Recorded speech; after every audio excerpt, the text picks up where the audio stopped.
Nag-message na po ang bahay pagamutan ngayon lang mismo. Any moment, maghanda kayo dahil hindi naman nagsasabi ang bahay pagamutan ng schedule basta-basta na lang magte-text at tatawag na pupunta tayo. Tinatawagan ko ngayon si Nanay Ansing. Dini-deny ang tawag ko. Good news na mga kababayan, ano sa palagay nyo? Lalaya na ba?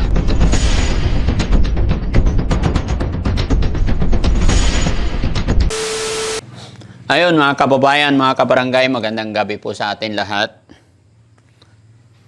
Kumusta po kayo? Hindi ko po alam mga kababayan kung... Siyempre, masaya po ako sa message or sa mensahe na dumating sa amin ngayon lang. Ngayon lang. No? Kaya bigla akong nagawa ang bidyong ito para i-inform kayong lahat. Para pagdating ng panahon or pagdating ng oras ay hindi ako malagay sa alanganin or ayaw kong may masabi kayo mga kababayan. Dahil po sa kahapon, biglang napasugod po dito ang magkapatid na JJ at ni Nanay Ansing.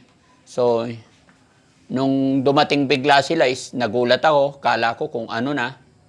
Dahil nung nakaraang punta ko sa kanila, sinabihan ko po sila na maghanda po sila dahil any moment or any day ay babalik kami sa pwedeng puntahan or bisitahin ang kapatid nilang Kuya Oliver. Pero after a day, pinuntahan nila ako dito. Kala ko ano na, kala ko about sa pera. Eto na naman tayo mga kababayan. Parang magkakaproblema yata ako dun sa pera ni Kuya Oliver dahil sa magkapatid na to. Kaya mga kababayan, kaya ako ginawa ang bidyong ito para ma-inform kayo. Gaya ng aking sinabi, ayaw ko pong masisi pagdating sa dulo or pagdating sa bandang huli.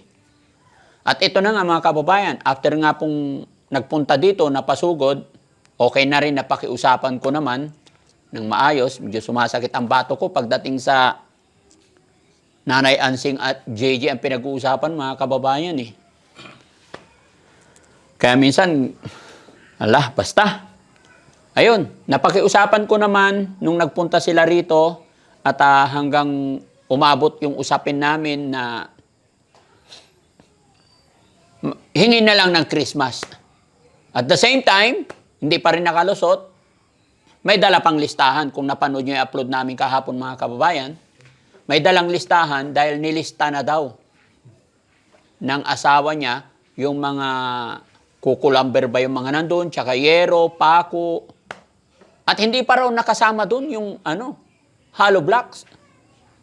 So, dun medyo nagugulat ako mga kababayan kasi kung bahay ang ipapagawa niya, paparenovate na, kukulangin yung 120,000. Di ba guys? Hindi na renovation yun. Ano? Buong bahay na yung pagawa. Hindi po pwede yun. Kasi yung perang 120,000, wala sa usapan na yun ay pampagawa ng bahay. Yun ay pambili ng gamot ni Kuya Oliver. Gaya nito, ang problema, nag-message na po ang bahay pagamutan. Buti na lang hindi ko pa naibigay. Mga kababayan, mga kabarangay, magandang gabi po. Totoo po yung narinig nyo. Nag-message na po ang bahay pagamutan ngayon lang mismo. Yun. Hindi Christmas lang. Paano kung nakauuna ako na, sige, papagawa na. Sige, bilhan na natin ng yero. Paano kung pumayag ako guys? Paano kung pumayag ako na bilhin yung 31 pieces na yero? Napakarami nun. Magkano ang yero ngayon? Isa, 700? 750. Ha? 750. 750, times 31. Magkano? 20 mahigit. Kwinta-kwinta ka pa, hindi mo na pala makwinta? 21. Anong 21? Sa 10, 750. Ano sa 10, 750? 10 piraso. 750. Sa 20, 15. 15. Yung 30. Magkano? 15 plus 21. 22. 7.5, 10. 10 times 7.5, ay 7.50, 7.5. Oh. Ha? 23,000. 23,000. Yero pa lang yon. Eh, yung kukulamber pa. Kwentado ni Nanay Ansing, no? Guys, mga kababayan, mga kabarangay, comment nyo dyan. Sakto isang daan. Pero ito nga problema, mga kababayan, buti na lang, ang sabi ko, basta hintayin pa rin natin si Kuya Oliver na makalabas bago ako mag-oo sa mga ganong usapin. Dahil hiningi natin or ipinanawagan natin yan sa ating mga butihing sponsor, panggamot ni Kuya Oliver. Kasi hindi talaga ako makapag-decide basta-basta sa ganon hanggat hindi ko nakikita si Kuya Oliver. At ito na guys, mga kababayan, mga kabarangay. Dalawa lang po ang dalawang ibig sabihin ng bahay pagamutan. May good news, may bad news. No? Bad news muna. Bad news. Bad news muna. Kung natatandaan ninyo mga kababayan, sinabihan ko si Nanay Ansing na any moment maghanda kayo dahil hindi naman nagsasabi ang bahay pagamutan ng schedule basta na lang magte-text at tatawag na pupunta tayo. Bad news, tinatawagan ko ngayon si Nanay Ansing. Dini-deny ang tawag ko. Yun lang. Bakit? Hindi natupad yung listahan. Hindi na Christmas lang ang dala. Hindi nakuha ang budget. Hindi, binigyan ko naman sila. Magkano binigay ko kay Nanay Ansing? Si Nanay Ansing kasi medyo mahigpit pa ang kailangan, 5,000. Di ba?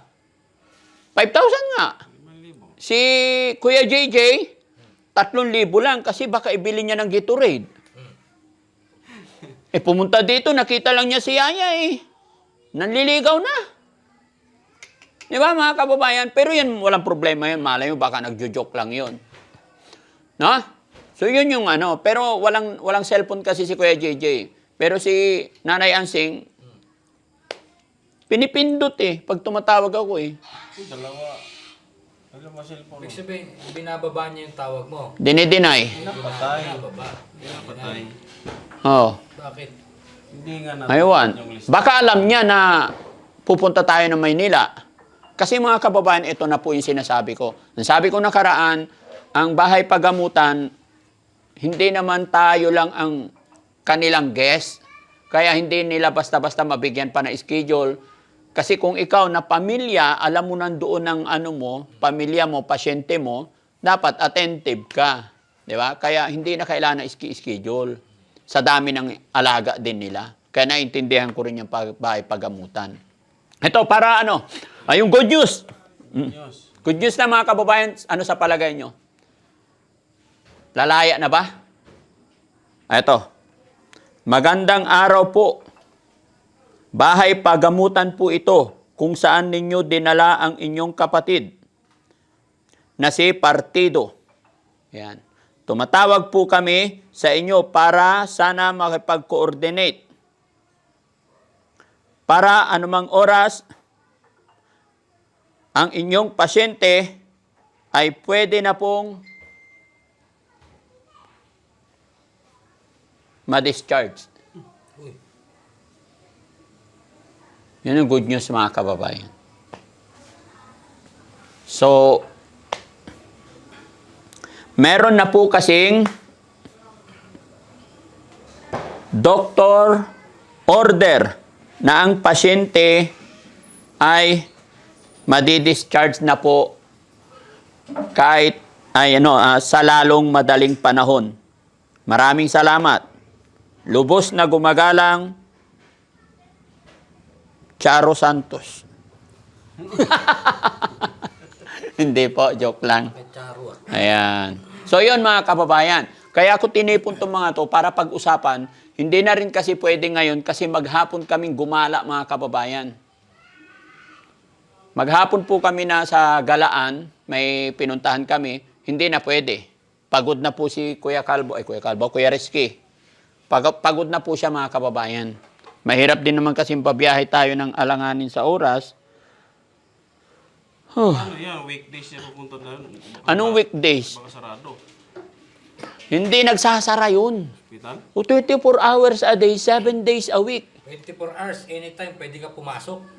Gusto Bakit mo? ako? Sabi Yun mga kababayan, no? Kaya ang plano is bukas ng umaga kasi hindi po sumasagot si Nanay Ansing sa tawag ko kasi ang gusto ko sana kausapin na ngayon para pagdating namin bukas kasi hindi na po pwedeng kami ang agad eh. 'Di ba? Kailangan pa rin ang presensya ng pamilya. Tinatawagan ko ngayon mga kababayan para sabihin na mag-ready sila para dadaanan namin bukas. Pagdaan namin, sasakay na lang, diretsyo. Di ba? Hindi masasayang oras.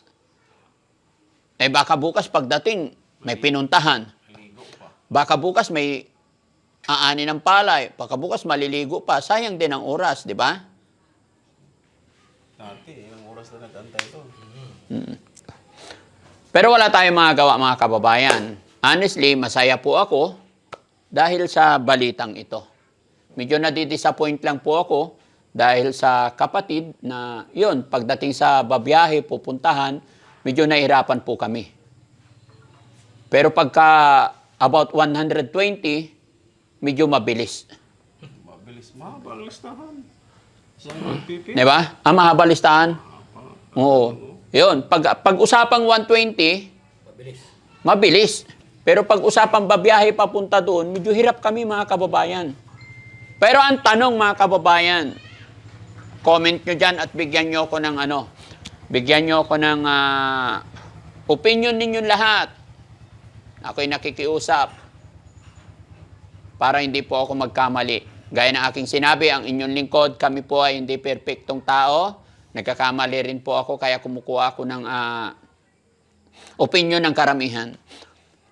Ngayong lalabas na si Kuya Oliver, saan natin ididiretso?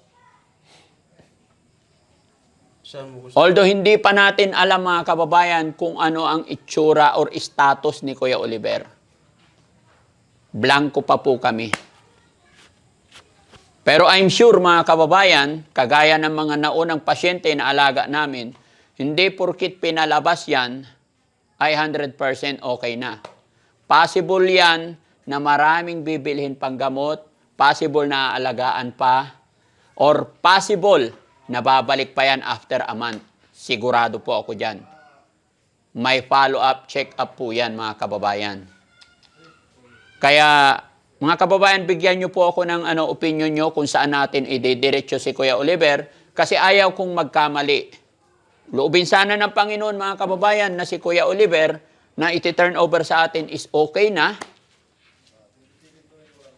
Kasi po, mga kababayan,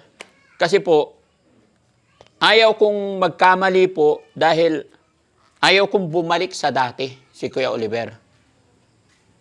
Expected natin yan, may pagbabago at malaki ang pagbabago mga kababayan. Pero kung yung pagbabago, yung pag-aalaga ng bahay pagamutan kay Kuya Oliver, pag-aalaga nila, pagdating kung saan itutuloy si Kuya Oliver is hindi maasikaso, hindi mapainom ng gamot sa tamang panahon at oras, malamang sa malamang, baka magkakaproblema ulit. Pero ang tanong, baka mamaya mga kababayan, sasabihin ng kapatid, dito na po tutuloy para makuha na yung 120. After magkuha yung 120, wala na naman. Yun ay kinakatakot ko mga kababayan. Kaya i-comment nyo dyan mga kababayan. Ikaw, saan mo itutuloy si, halimbawa, ikaw ang viewers, hindi ka nakasali sa team halimbawa. Ako tatanungin. Saan natin itutuloy? Although hindi pa natin alam yung status ni Kuya Oliver, pero 80% aalagaan pa yan. Hindi pa yan May maintenance pa yan eh. Oh. Saan mo gusto? Kung gagamutin at kailangan alagaan, siguro dito sa shelter. Sa akin shelter. Ay paano kung sabi ni Nanay Ansing na mas may karapatan kami. Tapos sabay, yan. Ang tanong, kaya ba nilang alagaan araw-araw? Kung yung tatanungin mo, siyempre oo. Yung paglalagakan, ibig sabihin, yung pagpupwesto ni Kuya Oliver, hindi naman natin nakikita kung talagang gaano na siya kagaling. Kung Kaya nga. Hindi, ito napag-usapan lang. Kaya nga. Pinapaalam lang natin. Opinion lang kinukuha ko, guys. Opinion lang. Kung saan pwedeng patuloyin si Kuya Oliver. Pero hindi natin isinasantabi yung consequence na decide ni Nanay Ansing. Kasi si Nanay Ansing talaga ang masulong dito sa 120. Sa kapatid Yes. Di ba? Si 120. Active siya pagdating sa listahan. Ibig sabihin, Ikaw, Oliver, Kuya, Oliver. saan natin itutuloy? Pero para sa akin guys, ito pinag-uusapan lang namin, masusunod pa rin, majority decision pa rin yung pamilya. Ang pinag-uusapan lang natin dito is yung kalalabasan kung talagang maaasikaso kaya si Kuya Oliver. Ayaw ko kasing kukunin nila yung kapatid nila sa ngalan ng 120. Gusto ko kunin nila po yung kapatid nila sa ngalan ng ikagaganda at ikagagaling ng kapatid nila. Kasi mga kababayan, kung talagang maalagaan nila, walang problema sa akin kasi marami pa po tayong matutulungan. Ikaw, saan? Sa akin naman, sa nababasa ko ni Hansing, gusto niya makuha yung 120 para malagaan niya si Oliver. Paano kung walang 120? Wala. Bigay sa'yo. So yun mga kababayan, mga kabarangay, i-comment nyo po dyan kung ano yung pinaka-the best para magkaroon din po ako ng idea. Huwag niyo po sanang mamasamayin yung mga usapan namin. Ito'y kuro-kuro lamang at kami nangunguha ng maganda at kung ano. Kasi ayaw kong magkamali mga kababayan at ayaw ko ring masisi. At sana po, pagpunta namin bukas, ay walang magiging aberya at makasama sana kaagad sila. Maraming salamat mga kababayan. Magandang gabi po. Abangan nyo po at ipag-pray natin na sana okay na si Kuya Oliver. Excited na po ba kayo mga kababayan? No? Kahit ako mga kababayan, gustong-gusto ko na rin makita si Kuya Oliver. Kasi 3 beses po kami nagbalik nakaraan doon para nagbibigay-bigay ng mga pangangailangan. Hindi naman namin siya nakikita kasi bawal. Kumbaga mga dalubhasa lang nakakausap natin. Magandang gabi po sa inyong lahat mga kababayan. God bless po. Bye-bye.